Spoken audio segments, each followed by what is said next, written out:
여러분 안녕하십니까? 혹시 튤립 혁명이라는 말을 들어보셨는지요? 지난 2005년 중앙아시아 키르기스스탄에서 대규모 부정선거가 자행되자 시민들이 들고 일어나 독재자를 몰아내고 민주정부를 세운 시민혁명을 일컫는 말입니다. 그런데 당시 이 튤립 혁명을 통해 집권한 대통령이 며칠 전 반정부 시위대를 피해 지방도시로 탈출했습니다.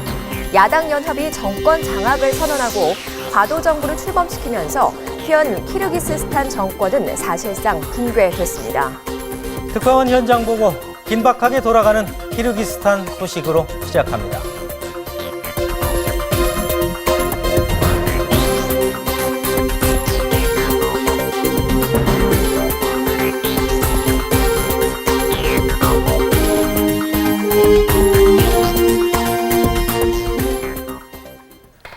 중앙아시아 키르기스스탄에서 대통령의 부정부패 등에 항의하는 반정부 시위가 격화되면서 대규모 유혈 사태가 발생해 수백 명이 죽거나 다쳤습니다.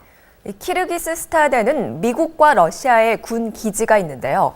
이번 소요 사태는 국내 문제를 넘어 국제 정세에도 적지 않은 파장을 일으키고 있습니다. 그러면 여기서 모스크바 김명섭 특파원 연결해 자세한 소식 알아봅니다. 김 특파원, 키르기스스탄, 우리에게는 생소한 그런 나라인데요. 이번 시위의 배경 무엇입니까? 키르기스탄은 중앙아시아 북부 내륙에 있는 나라로 지난 1991년 구소련 붕괴 전까지는 소련 영토에 속해 있던 나라입니다. 인구 500만의 이 나라는 동쪽으로는 중국, 서쪽으로는 우즈베키스탄과 이웃하고 있으며 과거 동아시아와 유럽에 있는 실크로드가 있던 나라입니다. 이 나라는 1991년 소련에서 독립한 뒤 15년간 독재 정권이 유지됐습니다. 지난 2005년 총선 부정 의혹이 제기되면서 이른바 튤립 혁명으로 불리는 시민혁명이 일어나 독재를 무너뜨린 바 있습니다. 당시 야당 당수였던 바키예프가 대통령 자리에 올랐는데요. 지난 5년간 바키예프 대통령의 정치개혁이 실패로 돌아가고 부정부패와 야당 언론 탄압이 계속되자 이번에 다시 시위가 촉발된 겁니다.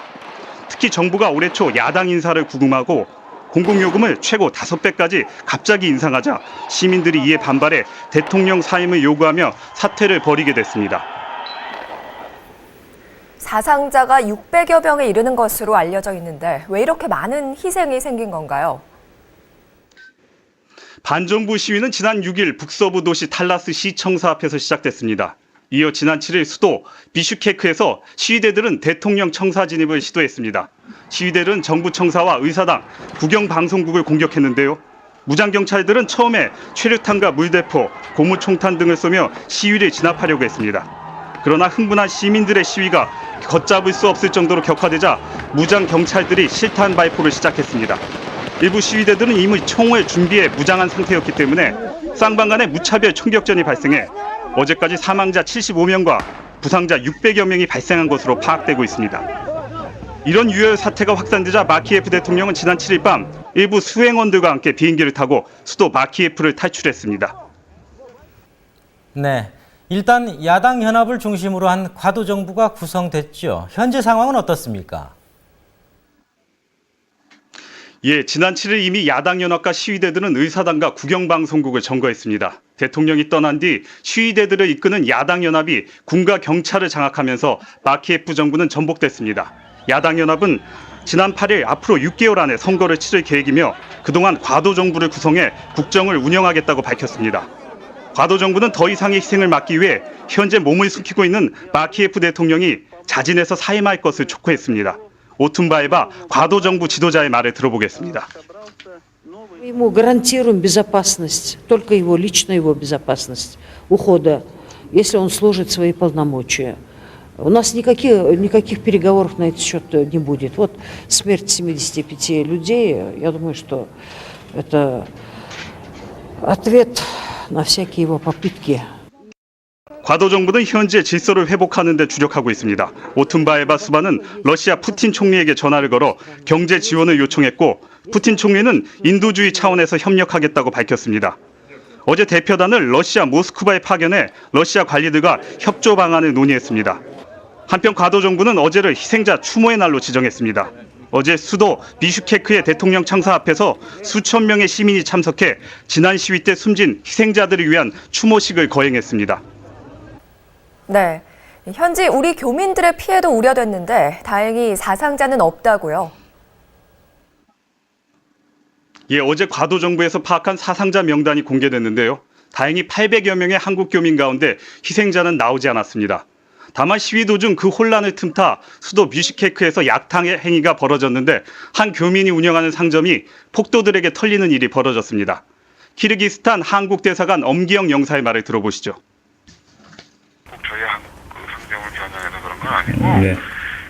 이제 묶어서 그 근처가 다 약탈이 됐는데 그 중에 한 상점이 이제 저희 한국 분이 하시는 한국 분이 주인인 가게예요. 네. 거기 하나 털렸습니다. 현재 무력 충돌이 잦아들면서 수도 비슈케크를 중심으로 차츰 안정을 되찾아가고 있다고 한국 대사관은 밝혔습니다. 네, 키르기스스탄에는 미국과 러시아의 군사기지가 있지 않습니까? 두 나라의 대응이 관심인데요. 예, 키르기스탄에는 미국의 아프간 작전 등을 지원하는 중동 전략 전초기지인 마나스 공군기지가 자리하고 있습니다. 현재 물러나 있는 바키예프 대통령이 미국이 마나스 기지를 계속 사용하도록 용인해 주었는데요. 바키예프 정부가 전복되면서 기지의 계속 사용이 불투명한 상태입니다. 지난 7일 시위가 확산되면서 미국이 마나스 기지를 일시 폐쇄하기도 했는데 현재는 다시 정상 운영되고 있습니다. 러시아도 키르기스탄에 칸트 공군기지를 갖고 있습니다. 러시아는 지난 8일 기지를 보호한다는 이유로 공수부대원 150명을 파견했습니다. 중국과 중동과 이웃하고 있는 키르기스의 지정학적인 중요성 때문에 미국과 러시아 두 나라 모두 키르기스탄 기지 운영 문제에 매우 민감한 모습을 보이고 있습니다. 향후 키르기스스탄 사태가 어떻게 전개될지 궁금한데요. 탈출한 대통령은 현재 사임을 거부하고 있다죠. 예, 그렇습니다. 현재 키르기스 남부 도시에 머물고 있는 것으로 알려진 바키예프 대통령의 행보가 관심거리입니다. 바키예프 대통령은 언론과의 인터뷰에서 대통령 자리를 내놓을 생각이 전혀 없다고 밝혔는데요. 이 경우 키르기스탄에서 또 다른 충돌이 우려되고 있습니다. 대외적 변수는 그동안 키르기스탄에 영향력을 행사해온 러시아가 어떤 입장을 취하는가인데요. 러시아는 공식적으로 이번 사태와 관련이 없으며 내정에 간섭하지 않겠다고 밝혔습니다. 러시아 실권자 푸틴 총리의 말입니다. Единственное, что могу сказать, это то, что ни Россия, ни ваш покорный слуга, российские официальные лица не имеют к этим событиям никакого отношения. Меня лично это полностью застало врасплох. 러시아는 키르기스탄 내에 미국 군사기지의 존속을 원하지 않고 있습니다. 또 오툰바에바 과도 정부 역시 러시아에 상당히 의존적인 태도로 나오고 있기 때문에 러시아가 어떤 형태로든 이번 사태 수습에 크게 개입할 것으로 점쳐지고 있습니다. 지금까지 모스크바에서 전해드렸습니다.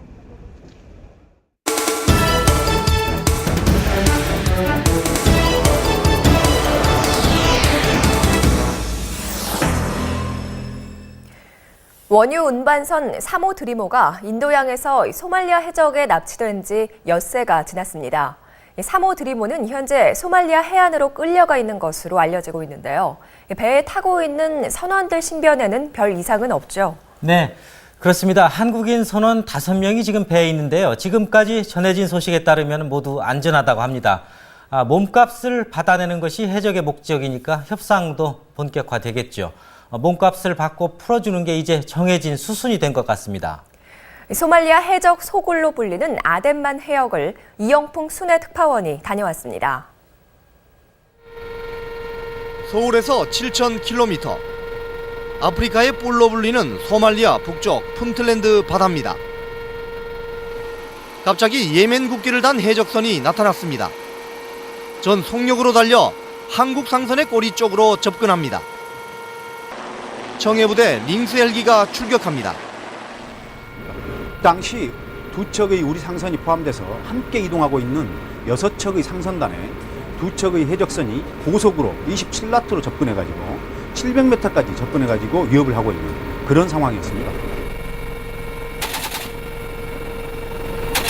저격수가 실탄을 장전